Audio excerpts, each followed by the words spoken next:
எது எது கண்ணியம்னு சொல்லுங்கள். என்னைய பாலியல் குற்றவாளின்னு நீங்கள் எப்படி சொல்கிறீங்க? நீங்கள் நீதிபதியா? ஒரு பாலியல் தொழிலாளி அவர், அதுக்கு ஆதாரங்களை நான் காட்டவா? நான் எவ்வளவு 15 ஆண்டுகள் கண்ணியமாக இருந்தபோது நீங்கள்லாம் என்ன பிடுங்குனீங்க? ஆனால் அவள் தான் பொண்ணு, அவளுக்கு தான் மனசு இருக்குது, அவளுக்கு தான் காயம்படும், அவளுக்கு தான் நீதி. எங்கள் வீட்டில் பெண்கள் இல்லை, என்னை பெற்ற தாய் இல்லை, என் உடன் பிறந்த அக்கா தங்கைகள் இல்லை, என்னை நேசித்து நிற்கிற உலகம் முழுமைக்கு என் சொந்தங்கள் இல்லை, என்னை உயிராக நேசித்து வந்து வாழ்கிற என் மனைவி இல்லை, அவளுக்கெல்லாம் மனசு இல்லை, காயம் இல்லை. ஒரு சமூகத்தை நேசித்து நிற்கிற ஒரு மகனை முச்சந்தில் நினச்சி தினம் அவமானப்படுத்திக்கிட்டு இருக்கிறீங்க. உங்களுக்கெல்லாம் என்ன, உங்களுக்கெல்லாம் தகுதி இருக்குது? அரசியல் தலைமையில் பெரிய தலைமை, பண்பாடு மிக்க என்னடா அந்த நாட்டை புண்ணியவானும் கண்ணியவானும் ஆண்டுக்கிட்டு இருக்கீங்க? என்ன யோக்கியது இருக்கு என்னை இப்போ கேள்வி கேட்க பேசுறது? அரசியல் நான் கேட்டதில் உங்களுக்கு கண்ணியம் குறைஞ்சிருச்சுன்னா நீங்கள் பண்ணுற செயலுக்கு பேர் என்ன? நீ எப்படி முடிவு பண்ணுற? எப்படி முடிவு பண்ணுற நீ? நான் பாலியல் தொழிலாளியா? பாலியல் தொழிலாளியாடா நான்? டேய், இந்நாள் வரைக்கும் நீ தச்சிருப்படா. இந்த நொடியிலேருந்து நீ வந்து எப்படி செருப்பால் அடிக்க வாங்க போறேன்னு பார். பாலியல் தொழிலாளினா நான் இன்னைக்கு வந்து எங்கள் அக்கா வச்சுட்டு பெங்களூரில் தவிச்சிட்டு கிடப்பேனடா. நாசமாக போவடா, நீ நாசமாக போவடா. என்னோட கண்ணீரோட என்ன பண்ண போது பார். உன்னை என்ன பண்ண போது பார்.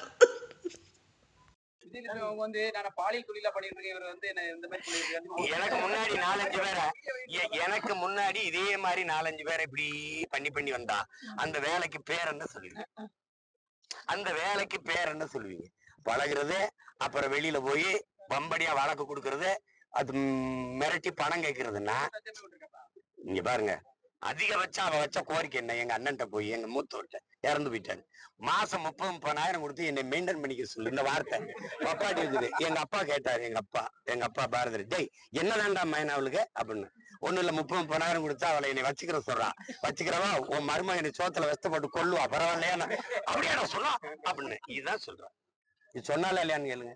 நானும் கண்ணியங்காத்து 15 வருஷம் வாய முன்னே. இனி ஒரு முடிவு வந்துருச்சுல்ல, என்னைக்கு மரியாதை கொடுத்தா? இப்ப நீங்க வந்து நீ கண்ணியமா பேசணும்ல. நீ எங்க குடும்பத்தை என்னையெல்லாம் மரியாதை எல்லாம் பேசுறானா, அந்த இனி என்னை காதலிச்சுங்கிறது இதெல்லாம் அப்ப எவ்வளவு பெரிய ஏமாற்று. ஒரு பணம் பறிக்கிற ஒவ்வொரு தடவை இடைமறிச்சு ஆங்கிலத்துல பிளாக்மெயில்ங்கிறோம்ல, இடைமறிச்சு பணம் பறிக்கிற ஒருத்தருக்கு பேர் என்ன சொல்லுவீங்க? நான் சொன்னது தப்பு, நீங்க சொல்லுங்க. பேர் என்ன வைப்பீங்க? பேர் என்ன வைப்பீங்க சொல்லுங்க. அப்புறம் என்னைய நீங்க எல்லாம் சேர்ந்து பாலியல் குற்றவாளின்னு சொல்றது காரணம் ஒரு பாலியல் தொழிலாளிக்காக. அதை எப்படி ஏற்கிறது? மானம் கட்ட நீங்களே பேசின தன்மானத்துக்காக போராடுற மகன் எப்படி பேசணும்? மானத்துக்காக உயிரை விட்ட இனத்தின் கூட்டத்துல வந்தவன் நான் எப்படி பேசணும்? அது கொஞ்சம் கவனமா பேசணும்ல எல்லாரும். தம்பி, இதுக்கு முன்னாடி நீங்க சந்திச்ச ஆளுகள்லாம் வேற, இப்போ உங்க முன்னாடி நிக்கிற ஆள் வேற. நீங்க மறுபடியும் சொல்றேன், வரலாற்றிலேயே நீங்க இப்பதான் சரியான எதிரியை சந்திக்கிறீங்க. புரியுதா? கவனமா கையாளுங்க.